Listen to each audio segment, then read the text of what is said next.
All right, how do we simplify trig expressions using trig identities? This is one of my favorite topics because these are just little puzzles, but it's difficult for students because there's no one way to do a problem. So let's jump right into it.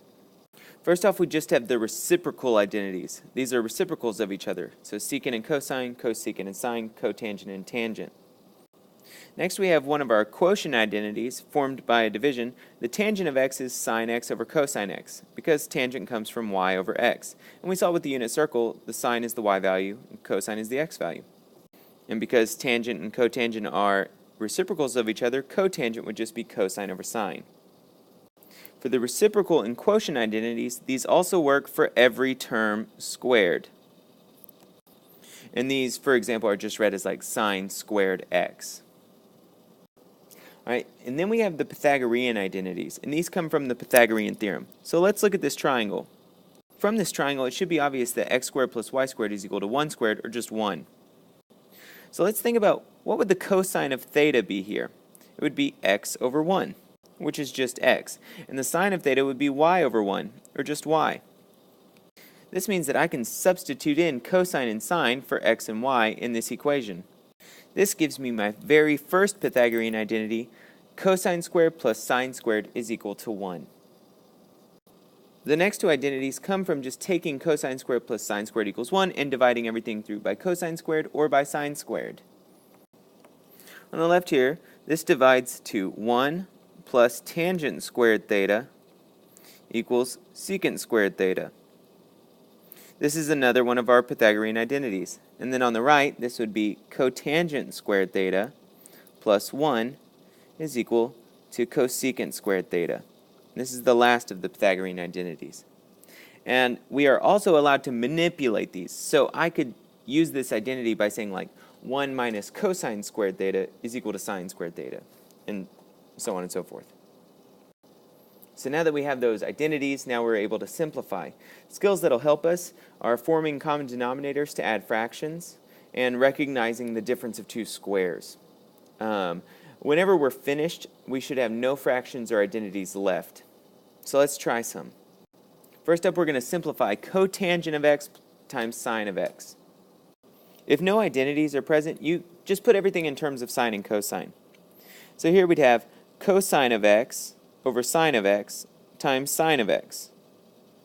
Hopefully you see here that the sines would cancel, and this simplifies down to just cosine of x. Now in the second one, this is an identity that we just wrote down. 1 plus cotangent squared is cosecant squared. However, for this denominator, we have to remember that cosine squared plus sine squared is equal to 1, so 1 minus cosine squared would just be sine squared. Alright, so now let's get in terms of sine and cosine, just to simplify it a little bit more. Cosecant squared is 1 over sine squared, and this is all being divided by sine squared x. So if I just turn this into a fraction, now I've got a fraction divided by a fraction. In order to divide these, I'm actually going to multiply by the reciprocal to get rid of this denominator. So what I have now is 1 over sine to the 4th x. I don't want a fraction in my final answer, so the reciprocal of this would be cosecant to the 4th x. There are multiple ways that we could do this next problem. The one way would just be, look what they have in common. I could factor out a cosine squared x. This leaves me with cosine squared x times 1 plus tangent squared x. Well, this is an identity. 1 plus tangent squared x is just secant squared x. Now because cosine squared and secant squared are reciprocals of each other and they're both squared, they're actually going to cancel out each other and just multiply to 1. If you can't see that, think about it as cosine squared times 1 over cosine squared. These things would just cancel and multiply to 1. Alright, the next problem is sine squared x minus cosine squared x all over sine x plus cosine x. And be careful here because this identity is nowhere in this problem. So we can't use it. We're going to have to find a different way. The way that we're going to start is by factoring this since it's a difference of two squares. Alright, hopefully from here we can see that sine x plus cosine x cancels in the numerator and denominator, so this all simplifies to sine x minus cosine x. I know that I'm done because there are no fractions and no identities left, so there's nothing else I can do. In this problem we have tan x minus secant squared x over tan x. Because we have two fractions being added to each other, I need to form a common denominator, and that'll be tan. So in order to make this be over tan x, I have to also multiply the numerator by tan x, making tangent squared x. So yeah, we've got it down to tangent squared minus secant squared all over tan. And in the back of my mind, I'm thinking, this looks a lot like an identity. Well, check this out. Tangent squared minus secant squared. If you bring over the secant squared, you'd have to move the 1. So all of that is just equal to negative 1 over tangent x.